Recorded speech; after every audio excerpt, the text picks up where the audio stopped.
And yes, maybe to start off, I'd love to learn about your journey in tech and how you got into the tech side of finance. Yeah, sure, absolutely. So yeah, definitely, I'm excited to be here. Excited to speak to all of you.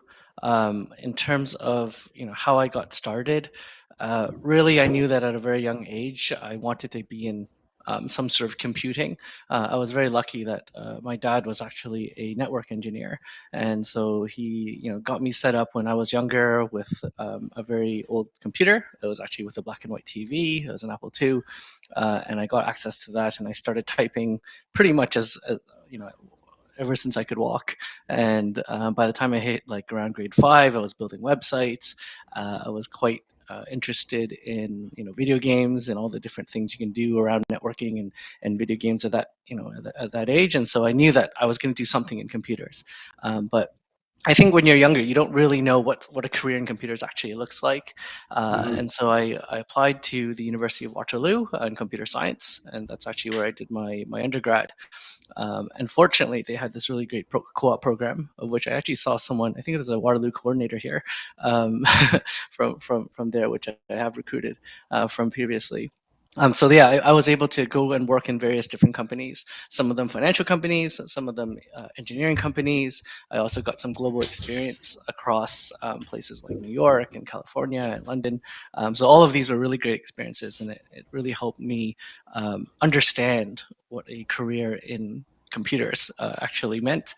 So I started my very first, I guess, full-time job in Toronto for an investment bank. That was as a developer, and I've done a couple of different worked for a couple of different banks, and now I've been at Citi for the last 12 years. So yeah, that's how I got started, and happy to tell more as we go. Yeah, I mean, looking in the chat and kind of from the conversation, it's like we got a lot of job seekers here with some technical backgrounds, and so I was just curious. I mean, is there any kind of key experiences you had coming up that really kind of shaped, your approach to leadership and how you think about working in tech?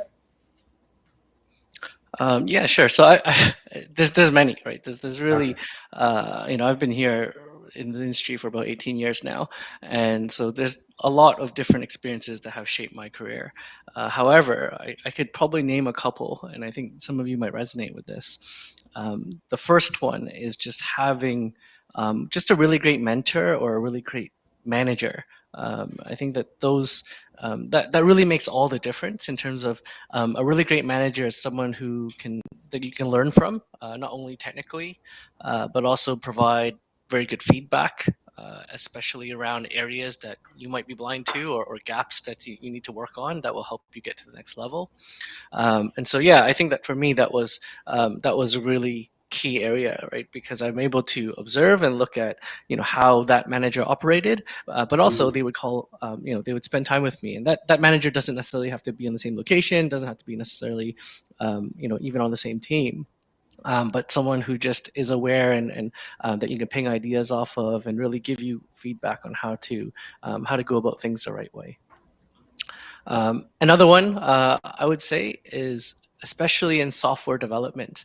Um, some of you, again, who went to a technical university or school, you might know that a lot of times your assignments are about getting the right answer, right? And so you would code in a way that gets the right answer. But actually, that's quite different than coding or developing things in the right way, right? And so working on a team that did software development in the right way was a very big and key to my development and experience, because by doing it the right way, you know what good looks like, right? Sometimes it's easy to just get the right answer, but that may not necessarily be the right thing to do. Especially when you look at things at the global level or enterprise level, which requires your software to be stable, reliable, easily maintained, right? All of that kind of plays in, Hmm. and so that's another lesson that really stuck with me. And then lastly, and I think that's kind of related to the topic of today, was really looking at how one of my previous managers built a high performing team and the types of individuals that he hired and the type of talent that he looked for. I think to me that really stuck with me, and still these types of hiring practices stick with me today. Yeah, and so When you kind of transitioned into your current role, how did that kind of come about? Did you know you were kind of looking for a new leadership position, or was this something that just kind of fell into your lap? And I guess similarly, people thinking about the next role in their career, like if there's any advice from that process. Yeah, so I've been at Citi for 12 years, right? And I don't think anyone joins a company thinking that you'll be there for 12 years. Okay. Yeah. Usually you go 1 to 2 years, 3 years, you think that, okay, things are good and you'll probably move and find your next role. So I've actually now held somewhere between 4 and 5 different roles at Citi. Some of them were lateral changes, some of them were in addition to my current responsibility.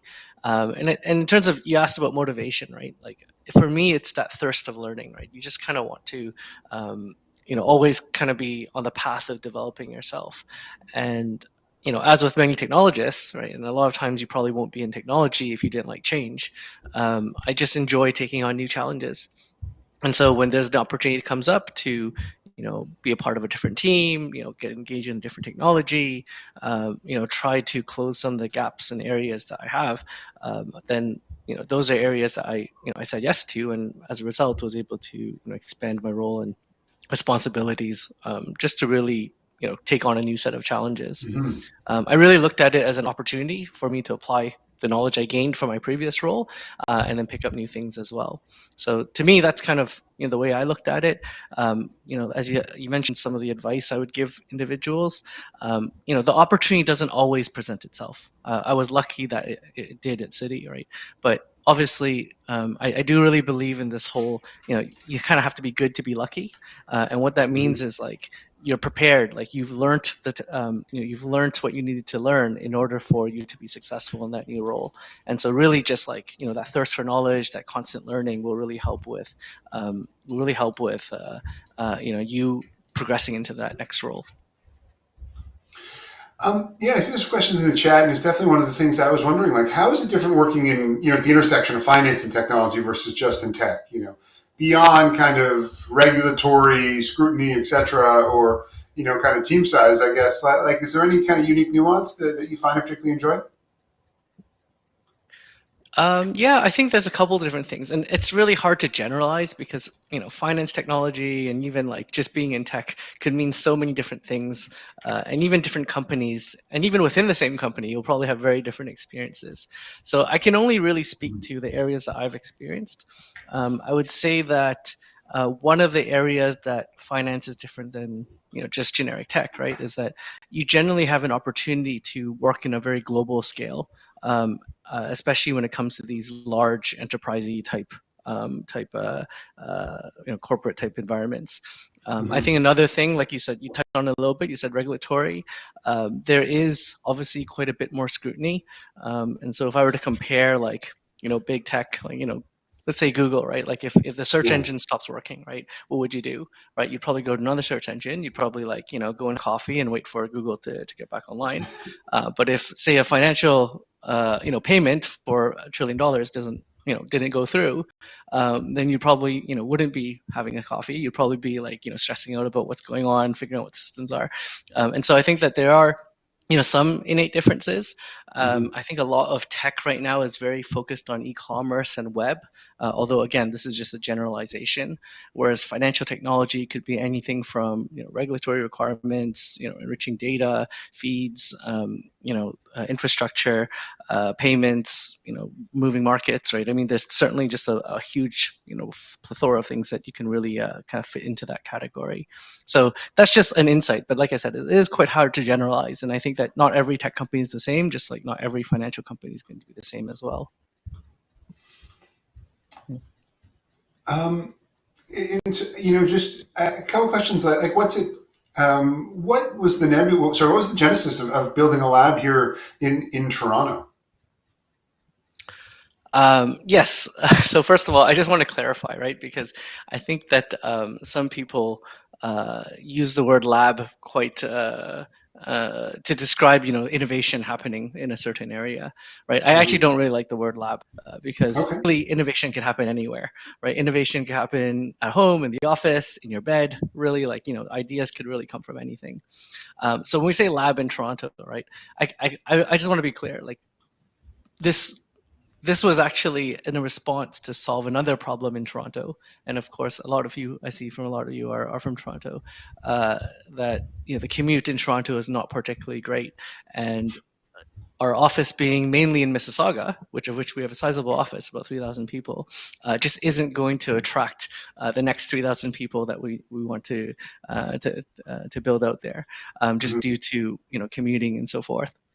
So that being said, none place better than the heart of the financial district here in downtown Toronto, and this is an area where we have some space. It actually formerly was a WeWork, but it Oh. is a nice space. I'm actually here right now. You can't see the behind me, but there's nice wooden floors, and everything, and it's a great space. We're still looking to fill these spaces out.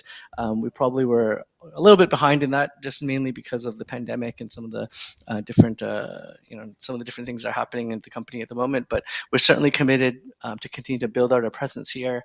There is a lot of really cool interesting work here, especially around markets and markets technology. So how we do risk, how we do trade bookings, and these other, I would say, aspects of electronic trading systems.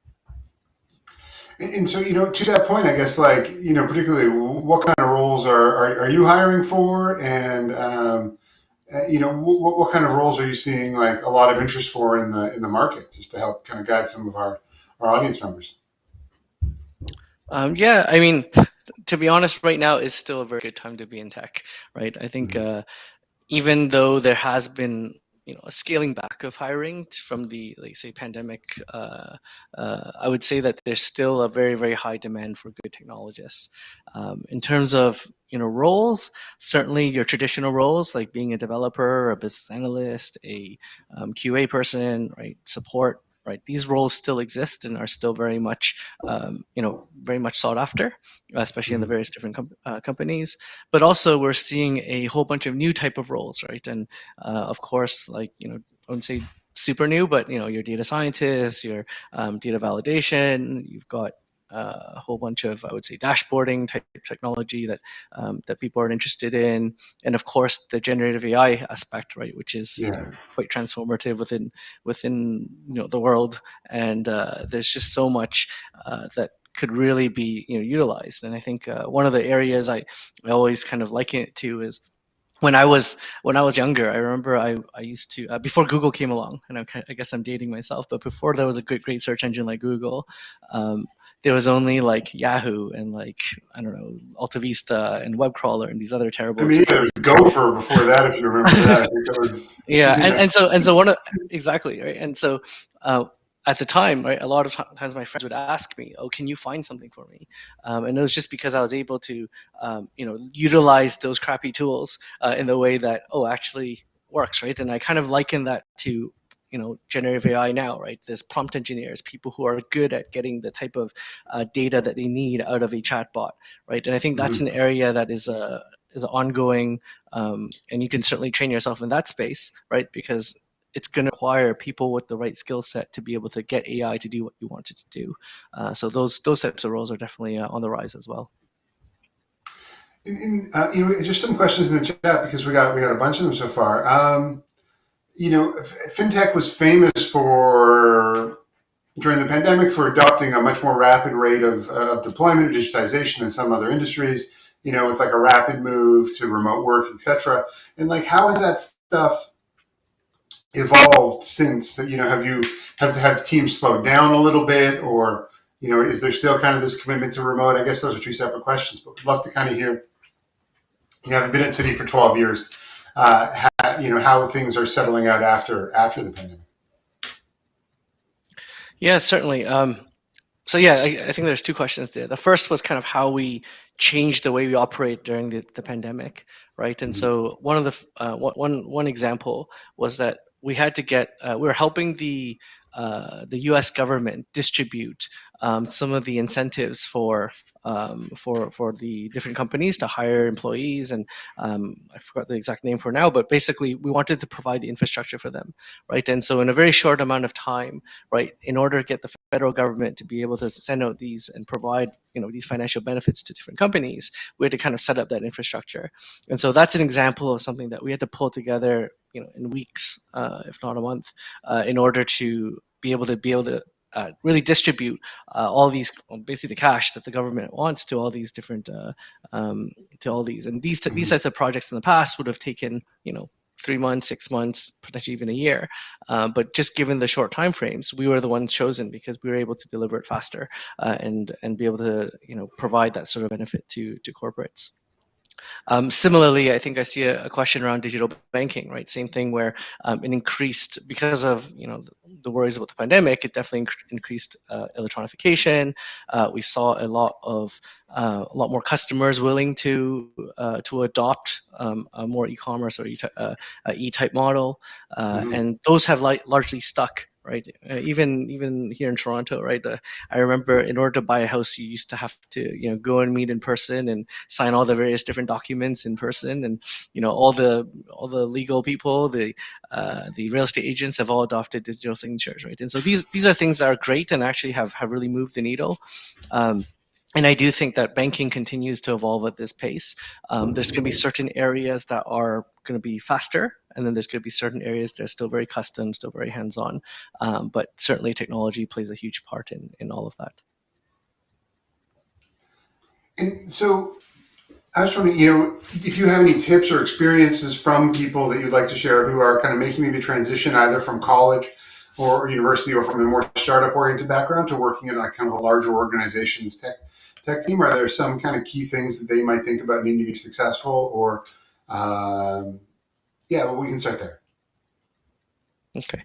Yeah, certainly those who are newly out of college or even transitioning out of a startup, that's definitely an interesting question, because I think that sometimes our picture of what the environment that we're working in is Mhm. different than obviously the reality. So for example, in the startup example you gave, right, uh, there's sometimes in startups, there's sometimes there's a lack of process, right? And the reason for that is just because there's no time for process. They're just like, we just want to get something done and we go get it done. And there's definitely advantages of doing that. And so to transition from that to a very highly regulated corporate environment is definitely going to require a bit of an open mind, right? Mhm. And but I think and what I mean by open mind is there's reasons for those processes. It's not because we just want to be bureaucratic. It's not necessarily because um, we think that this process is way better. It's just that there are checks and balances for when you're operating in a highly regulated environment, and that's the reality of building that. But there is benefit of doing that as well, right? In that a lot of times startups are not going to be able to operate at the same level, scale, or provide the same level of opportunities that a large enterprise or corporate is, right? And so there is, I would say, light at the end of the tunnel, that once you do learn how to navigate a large organization such as Citi, of which there's like over 200,000 people, it does provide you a lot more opportunities to get and work within this company. Whereas at a startup, you have limited opportunities, right? You have only so many roles, certain team sizes that you can work within. So that's kind of one difference. If you're coming out of school, I know right now is not an easy time to come out of school, just given that I would say the economy has scaled back a bit. I would say just have persistence, right? Like something that keep working on it, keep preparing for those interviews, preparing your resumes, getting your foot in the door. Try your best to network and attend events such as these, to really just get to know what's out there in the industry. Try lots of different things, get exposure to lots of different areas, and that will help you narrow down how you're going to progress your career in the future.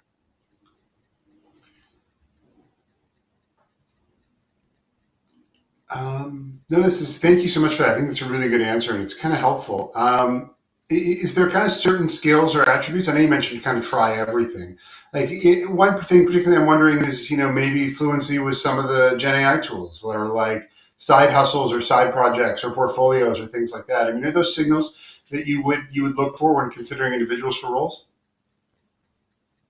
Yeah, certainly. I think there's so many different roles, right? And so I'm there's obviously going to be a set of technical Mhm. skills, core technical competencies that you're going to need for some of those roles. For example, if it's a website developer, right, you probably want HTML5 and some Angular or React or those being good and proficient at those skill sets. Um, but on top of that, I would say that there's also a lot of other things that you can do to really set yourself apart. One would just be a great attitude, right? The willingness to continuously learn, right? The willingness to take feedback, right? Some great Mhm. engineers are unwilling to compromise on what they believe is the right thing, right? And I think it's important that you should be able to be convinced, right, if something is not the right answer.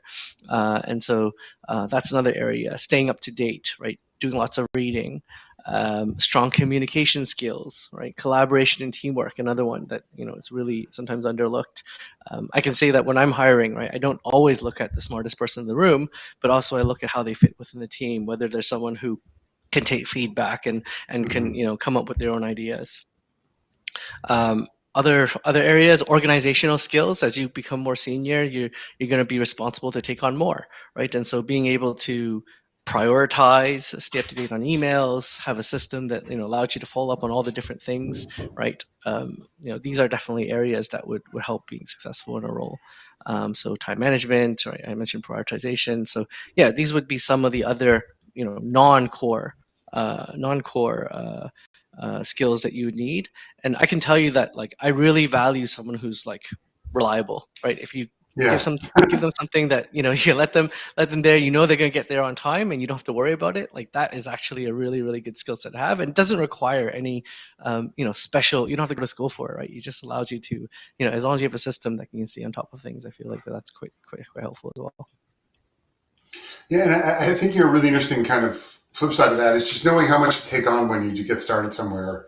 It's always, people always get that urge just to kind of really prove themselves by overloading, and sometimes that can lead to some negative outcomes along the way, maybe taking on too much too fast.